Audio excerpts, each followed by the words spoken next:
Hi, everyone. Thanks for joining. I'm Neha. And today it just occurred to me that, over the years, my decision-making process has thankfully improved a lot. So I just thought of sharing a few tips that have helped me. And I hope you can really take away, you have some great takeaways and you can implement those directly into your day-to-day. So first of all, I would suggest the very, very first step is to reflect upon all the decisions that you have, and here in the context of this video, we are talking about major decisions of life. Generally, every day, each single day, we all take a lot of decisions like, should I choose a pizza or a salad for my lunch?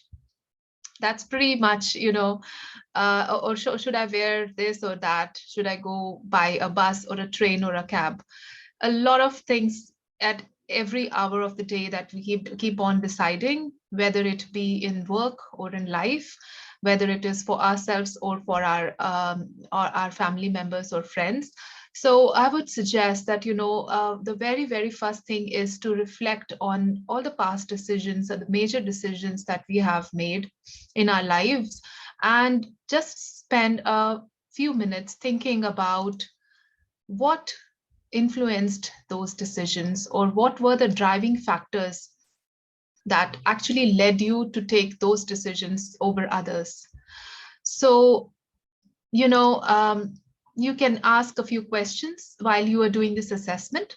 A few questions that I can think of and suggest are, did you have any insecurities that drove you to take those decisions? The insecurities can be, something about yourself, something about the condition or the consequence of the situation that you are in. A lot of factors that can account for insecurities. Even selecting one job over the other or one career over the other can be, we can take a biased decision at times, or we, fall into taking a biased decisions at times, just because we are insecure about whether would we be able to do this or whether would it lead us to a good job, rather than thinking that, what do we like doing and what would keep us happy all through our life when we are doing it every single day. That's our job, we spend so much time on it. So this was just an example. Just think back, reflect, and think that whether there were any insecurities, any fear of consequences that has led you to take those decisions. Have you, do you see any patterns over a few of those decisions that you might think of were major decisions of your life? And then you can also think of, were there any social pressures? Because a lot of times our decisions are not just ours. Have to kind of, ensure, or we think that we have to take care of other people's feelings or society. And, there are some pressure or the other at times that might influence our decision making process, which is not always a bad thing or a good thing. Just analyze, just reflect objectively, what were the factors that influenced you in the past to take the decisions you have? A lot of times we think that we have taken a wrong decision at that point in time, and instead, if I would have chosen something else, it would have led me to somewhere else. But believe me, everything in this life happens for a reason. I'm not asking you that, go ahead, take wrong decisions or continue making bad decisions, but I'm just telling you to not brood about your past, because whatever we are today, good or bad, we are a consequence of our decisions, isn't it? So just be kind to yourself, compassionate to yourself, and let go of whatever has happened in the past. We are here today to decide upon our future. So just clear your mind, think and reflect, and write down or make a list of things that you think were influencing your decision-making patterns. If you find some patterns, then think about whether those patterns or those decisions that were based on those patterns, or factors led you towards success, or they were not really so good for you. They did not turn out to be as good for you or your success. The next important thing is determine the stakes. Whenever I had to take any decision, or even if I have to today, I would always think of, the bigger picture, and also, what if I take this decision? I mean, what can be the worst case scenario? What is at stake? It can be that you're taking a decision for your life. For instance, you have to move to a different country, or you want to kind of get married to a person, and you want to decide that, is this the right thing for you? Right? It is a life, it is something that has big stakes.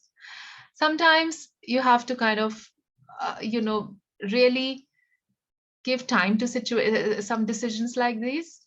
They should not be made in a hurry. So if your pattern is that you make rushed decisions based on emotions, that's where you have to make a change, if those are not giving you the right consequences or desired consequences. The next thing is, after you have determined what is at stake, what is the reason for your, what is the reason behind your decision making process, and so on, think about, what is it that would make you happy. It is very important that you think about your own happiness as well. Of course, not in the wrong context. Just be sure that I would always suggest you to have a great value system and base your decisions upon that. So spend some time reflecting on your values as well. And that would actually give you the most important ingredient, that is, what does your decision, or is your future decision or life aligned to your value system? That's really important. And then, you know seek advice if you have to, gather more information if you have time for it, research, and also not go too much into doing that, all of that, because a lot of times the major reason for us to drain our energy into this decision making process is that we have a lot of options, a number of options that we don't even need. So for instance, if I have to book a ticket, and a hotel, if I have to go for a vacation, how much time do you think we should spend on it? It varies, right? It varies from each individual to the other. And it depends also on, if someone doesn't have constraints on how much one can spend, straight away, 5-star hotel, 7-star hotel, whatever, can be booked. But if someone has a constraint on the budget, and someone wants to have a good stay at a hotel and have a good vacation, there are a lot of options that one can fall in the trap of. You can go online, Google, look into Airbnb, look into the hotels, the websites, and there are so many comparisons and reviews to read from. But you have to kind of limit yourself somewhere. You cannot do it endlessly, because it will just drain your energy and time. So definitely look for a better option, but do not but be wary of how much time you're taking in the decision making process, because taking small decisions and spending a lot of energy or time into such decisions that are not really, that do not have as much a stake behind them, is not really worth your time, and is actually draining you from taking from the energy that you could actually use and conserve and use to take the bigger decisions of your life. So life is all about balance. I would also suggest not to take any decision in a stressful state of mind. It is scientifically proven that best decisions are made when your mind is calm, composed, when you do not have any pressure, when you do not have any fear. So just go into that state, let go of any fears that you have, or any, if you are, for instance, choosing a college that you want to study in, or university that you want to apply to, you have to make assessment based on your own capabilities, as well as, what can click and what cannot. So be very practical into taking decisions. Be also wary of how much time are you going to spend into this, what are the other alternatives, what if you make a wrong decision and there's something else that comes at a later stage that's a better option. So think about those, whether there's a step taking back or something on those lines. But I would suggest once you've taken a decision, be with it, believe in it. And, wherever we give energy or wherever we give attention, energy flows. So, and it, with whatever plant you water, it would bloom. So whether it is a rose or a tulip, doesn't really matter as much. So for instance, I'll give you a very personal example. I wanted to do to complete my engineering degree from the top engineering institutes, one of the top institutes. And at that point in time, there were 6 IITs, Indian Institute of Technologies. And I really wanted to get into one of those, but I realized that it is a tough battle to win. I actually either had to sacrifice 1 full year after my class 12th to study for this particular entrance exam, or actually go ahead and start with my engineering into another college. So what was at stake? 1 year. What did I think? What did I think at that point in time? I thought I would make the best of my life anyways. Whether I do it from this college or whether from that college, I would anyways have an engineering degree. Yes, it does make a difference in the initial years. When you start, you have a better pay package when you go out from a reputed or the topmost institution.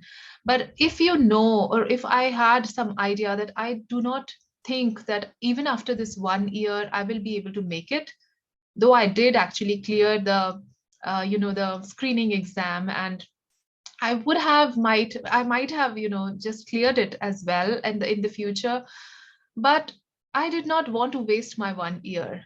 So I just, there were different priorities in my life that I wanted to value more. And I thought it's okay. It's okay. And do I regret it today? Not at all. Not at all. I really am so proud of whatever decisions I've made in life. And I'm sure you would be as well. Of course, there are certain times that we make wrong decisions. Every one of us has to go through that phase, and that is a phase of learning. So we do fall, but the success or failure is determined by how soon you bounce back. So I would just, leave you with this thought that make your decisions with the right attitude, with a good value system behind your decision-making process, and just go with your decision once you have made it, and think about it in the future. Reflect upon it as well. Whether you did right or wrong, what were the factors. Do not get influenced too much, but very, very important factor is do not ignore your gut instinct. There is always within each of us a small voice, that in major situations of our life would prompt and slowly tell us this is the right thing or this is not the right thing to do at this point in time. Do listen to that voice. Do not ignore it. I'm just telling you from my own experience in several instances. And now I ensure that I do take some time to reflect, to meditate, to clear up my mind, so that whatever signal is coming to me or whatever touching am I receiving comes directly to me. I listen to it. I do not make my life so busy or, so hustle bustle, filled with hustle bustle, that I do not hear or listen to that voice when it appears or when it prompts. So with that thought, I leave you here. Really a pleasure sharing this experience and some tips from my life experiences. I hope it really benefits, or some of it really benefits you in your decision-making process. And if it does, do give me a like and a thumbs up. Subscribe if you want to listen to more such videos, and see you again. Take care.